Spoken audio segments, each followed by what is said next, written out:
Let me see what the question, unless she comes back with the baby. If she comes back with the baby, I'm trying to continue the challenge after 40 days. So that's cool. I think that's where you should dig into the e-course and just push yourself to try the different alternatives. Because you got to think this is 3-in-1.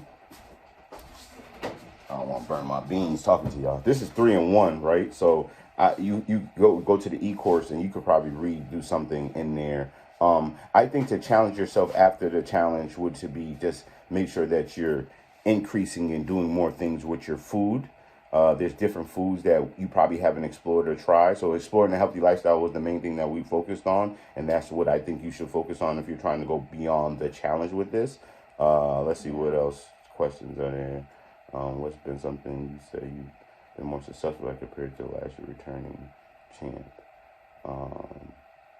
So I think, let me make sure that was the only question because I want to skip. Something more successful? Yeah, what is something more successful? So something more successful, just for me, period, is probably cooking. Like I'm way more successful at cooking different varieties of food. Like I can cook alkaline, but I've also expanded it into like Indian foods, and then I've expanded into baking different things. I mean, just for me, like I'm supposed to make some jackfruit ribs this week.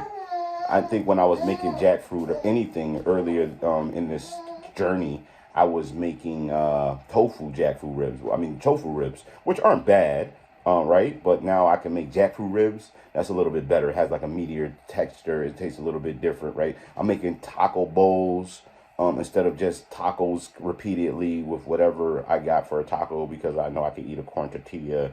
And even that, like, you should reduce because there's like oils and fats in there. So like it depends on what you're trying to do. Because I'm trying to gain weight or maintain my weight, I wasn't trying to reduce my oils and fats as much. So that's why you hear me still saying I'm using some of that stuff. But if you were trying to like lose, then those are the things you should be paying attention to. But once you eliminate sugar and dairy out your diet, then you're automatically going to drop. And then if you reduce your carbs, the same thing is going to happen. You're automatically going to drop. You get this in any challenge. So that's why we focus on your alternative, because it's definitely about what else can I eat to substitute this. You still want to put your proteins in there. So you still want to eat your greens. You still want to get your tofu. You still want to get your chickpeas. Like you still want to get your leafy greens, your kale, your irons and kale, right? Like you got iron and chia seeds, and you got like different things. Hold on, I'm reading things, and you just put the baby down for a second. I'm right with you. I need a chef. It's definitely a lifestyle. So yes, so that's probably why we started doing the catering thing, because after the challenge, right, we realized literally that there's nowhere to eat locally when you want to stay on this, right? So now, unless you're going to the one restaurant every day, you're cooking at home, right? Because that's all Springfield has is one restaurant, right? And then you have to travel a little further out of Springfield to go get something else to eat. So like that becomes the issue, and then that's why we want to be the people that help you to transition and get to a better space, and it works out better, and yada yada yada. So, and with that being said, let me check anyway, because I can go on, and I really want to cook. You want to go back to liquid diet. So the liquid diet, you need probably blood work. So that's another thing that you have to realize, that if you Mama Stucky was the baby. Once you cut the sugar out, I didn't find need to it. You need to get your blood work done though before you try to just switch over, because sometimes that is a major thing. So on our journey, we realized that it's not good to just adapt to a certain diet. You need to really do check that's why we encourage the transition in exploring, because then you get to figure out what works, what doesn't work. Because if you don't, then you will run into some issues, and now you don't know because you eliminated everything. And you didn't just do a couple different things, or you didn't replace anything. You just eliminated it. Like, so, but at first we were on elimination diet, right? Like, but now we are like more of a replace and find alternatives, because you want to keep that balance in your body and your life, right? I was reading a Facebook blog just the other night, matter of fact, and somebody was explaining how they've been a vegan 40 years. And all of a sudden they went to get their blood work done, and the blood work told them that they needed to increase their water intake. Now, these are older people, so just imagine they've been vegan 40 years, so they got to be in their 60s, maybe even 70s. They could be in their 40s, but I don't think so. And they said that they immediately started to have a difference in their iron intake, and they could not eat the traditional stuff that you like, no soy, no something else that you would think that you can get iron from. So they were like stuck.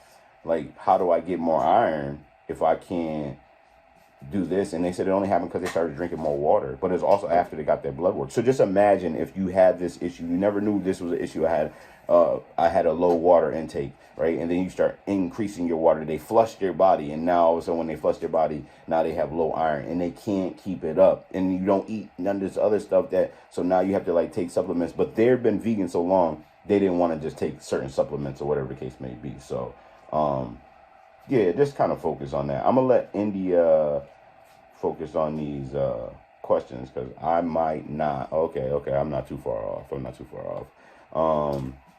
I was answering your questions and y'all was chiming in on what I was saying. What's DTM? Did I miss that? What's my favorite part about the e-course personally? I think the fact that everything's right there in front of you. So I'm an e-course learner, right? And I think that everything being there, like you guys just went through it. You had to read it. So just think about this. This challenge was developed on a piece of paper. You got emails at first, right? And then you had to go. And then the group we joined, the first year they did it because they adapted it from the email, the Jacob Fast. That's where it really came from, right? They gave us a Facebook group. That was it. They did a presentation at the very beginning and checked in at the end. That was it. That was all it was. They told us about the things in there, and then we kind of communicated because we knew them, but that was all that we got. So from that to this is like, holy crap. But to have everything at your fingertip, all this stuff that I'm putting in this Facebook group, you got to slide through, you got to scroll through. Luckily, I put a lot of things in the files, but other than that, you got to go scroll through this. So even anybody who joins us later, they can scroll through the Facebook group and find different things in there. But in the e-course, a lot of that stuff is right there. You can go through a section and you can put that in there. You can just find what you're looking for. There's little videos that maybe you might have missed or something like that. I'm going to give access to that nutrition class. So when I update the things on there, you can still have access to that. Like, it's just a ton of value in there.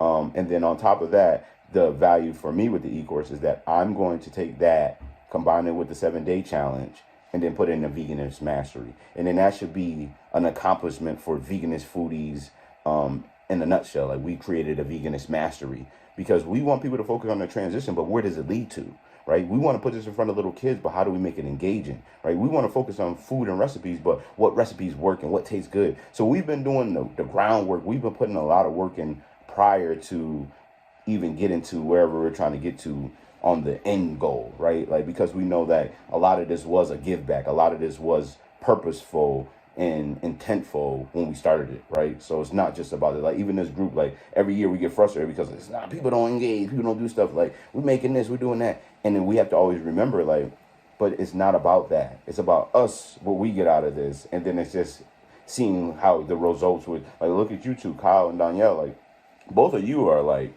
superstars in this at this point in time. You know, like, you've excelled from where you were when you first got introduced to this to where you are now. I just watched Kyle in the whole year turn plant-based. Basically, he really went veganish though. He stopped eating certain meats and he really went hard, right? Like, Danielle, the second year, her doing this, and or maybe even the third, I think, because Danielle has been with us for a while. And she's talking about just doing straight juice, right? Like, so it's just like to know that that's how it started, to know that we started using this first, to know that every year we use this as like a springboard and a veggie back, and also to know that this is what helped us